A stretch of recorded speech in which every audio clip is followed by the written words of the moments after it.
Hi, everyone. A very, very warm welcome to you. It's such a privilege and an honor to be able to be on this platform once again and share the word of God with you.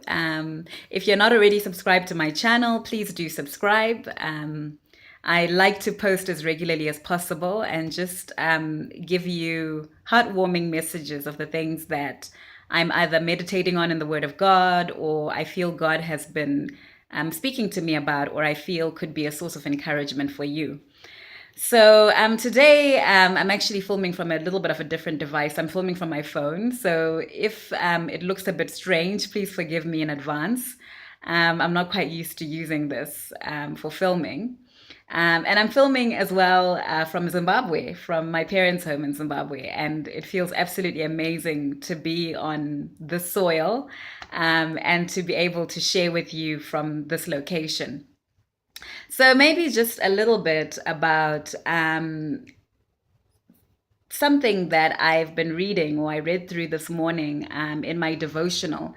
It's actually from the book of Job. And I don't know about you, but for me, Job has often been a book that has been associated with a lot of suffering, a lot of pain, and a lot of hardship and turmoil. And um, the story, I think, is one that whenever we hear Job, we think of pain and we think, oh no, if it's coming in a prophecy or it's coming as somebody encouraging us, and we think, oh, how terrible this experience. But I kind of want to do a bit of a different take on the book of Job today. Obviously, I'm not going to cover the whole book, it's too large, and I've only just started reading it today. But there were a few things that jumped at me in the book of Job that I thought could be a source of encouragement for many of you out there who might be going through things or similar experiences that Job went through. What I love about the book of Job is it's one of the books in the Bible, if not maybe the only book I know, that shows us almost like a vantage point or a 3D view of what's actually happening in the heavenly of heavenlies. We see God having a meeting. I think this is later on in Job chapter 1, or maybe Job chapter 2, with his angels. And there's almost like a conference meeting that's happening in heaven.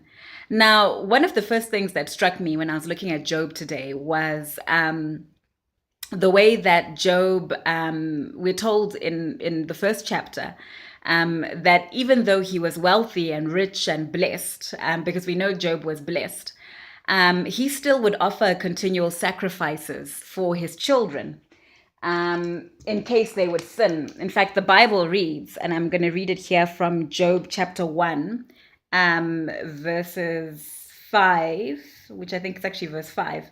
So it was when the days of feasting had run their course, that Job would send and sanctify them. And this is his family, his sons and his daughters.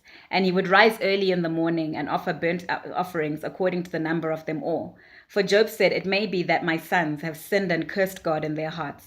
Thus Job did regularly. I think what struck me with that is how we see such a blessed man, and we see such a man who is in such good books with God. And yet, even though he's blessed, he's stressed about something, and he is cautious and fearful, blessed yet fearful, blessed yet stressed. And this kind of saddened me, but it was also showed me that sometimes we don't realize the good things that we have going on in God. And maybe we do, but sometimes there's a part of us that still fears something. There's a part of us that still fears a certain thing that maybe we think it's going so good that at some point something could happen to mess it all up, or it's going so good, but I'm not sure about this, or I'm not sure about that, or just in case, let me just make sure I do that extra fast or that extra prayer just in case. And there's nothing wrong with praying for protection over our loved ones, and even fasting for our families and our loved ones and humbling ourselves before God. But yet sometimes because of a lack of, I don't know, maybe understanding or revelation or whatever it is, sometimes we hold on to fears that we need not hold on, because God was with Job. God had his back. God had him covered, even though Job still had a part of himself or within himself where there was a fear or an insecurity. And later on in the book, we find out how this fear actually comes to pass. But as I was reading further on, and we get into the congress or the conference room in the heavenlies, and we get into a board meeting with God and his angels, where surprisingly enough, Satan appears. And my translation actually translates that Satan is the adversary. So he's the one that is our adversary. That's how it talks about him in the book of Job, that he's the adversary. And funny enough, I thought of this and I thought an adversary reminds me of a courtroom where, the adversary or the prosecutor comes and says something to make a case against us. And Satan does that. He comes and he approaches God to make a case against Job. And God, funny enough, elects Job for this trial and this tribulation to be tested and sifted by Satan. And he elects him not only once, but twice as well. And we see Satan answering the Lord and saying, as God elects as God elects Job for testing, Satan says, does Job fear God for nothing? Have you not made a hedge around him, around his household, and all that he has on every side? You have blessed the work of his hands, and his possessions have increased in the land. But now stretch out your hand and touch all that he has, and he will surely curse you to your face. Now, I think I marveled when I read this because even though this comes from Satan himself, but it's very revealing of the things that happen in the supernatural that you and I sometimes are not aware of. Sometimes we're walking in such a divine protection. Satan himself says that there's a hedge of protection around Job, that he has not been able to touch him. And I wonder for you and I what that means, that sometimes are we walking in places not realizing the hedge of protection that's around us and God protecting us without even realizing it, that sometimes the situations we may be facing could have been magnified or could have been worse had God not restrained the hand of the enemy concerning our lives. And the next thing that Satan says to him is, you've blessed the work of his hands. And that's part of the reason why Satan was unable to steal from Job and was unable to bring destruction from Job, because God had blessed the work of his hands. And I believe that God has blessed the work of our hands today, that the reason that we can go out there and make wealth is because we've been anointed to make wealth. He has blessed the work of our hands. Sometimes we forget to be grateful to God for these little things. We forget to be grateful for his protection, his provision over our lives, and the things that he has blessed and put on the inside of us to be able to make something out of life and bring glory to his name.